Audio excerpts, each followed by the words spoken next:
ધોળાદ્રી ગામે વૃદ્ધ પાણીમાં તણાયા હોવાની આશંકા। જાફરાબાદ તેમજ રાજુલા પંથકમાં ધોધમાર વરસાદ વરસી રહ્યો છે। 10 દિવસથી વરસાદ અટકવાનું નામ સુધા નથી લેતો। ચોમાસાના આ સ્વાતિ નક્ષત્રનું વાહન દેડકાનું હોય, જેથી દેડકાની જેમ ડ્રાઉં ડ્રાઉં કરી સિઝનેબલ વરસાદ પાસ્તરો કુદાકે ચડ્યો છે। જગતના કહેવાતા તાત એટલે કે ખેડૂતોને પાણીમાં અને લેણામાં ડૂબાડી દીધા છે।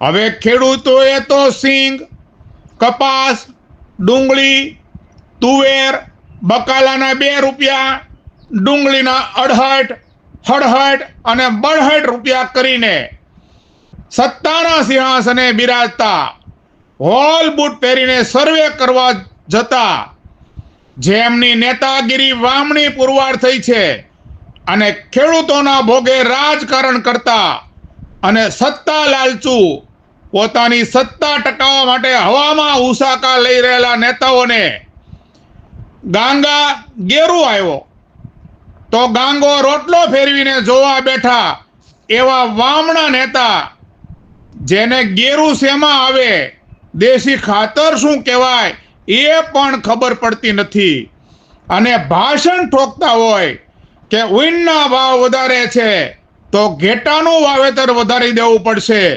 જેથી ખેડૂતો સુખી થાય।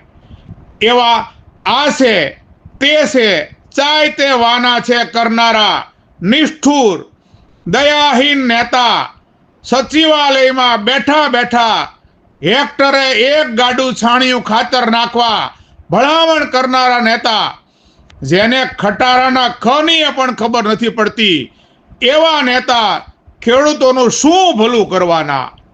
હવે ખેડૂતો પણ પોતાના દીકરાના પાડનો મોલ પાણીમાં ડૂબી મરી જતા પ્રાણ પોક મૂકીને માથે ફાળિયા ઓઢીને રાતે પાણીએ રોઈ રહ્યા છે।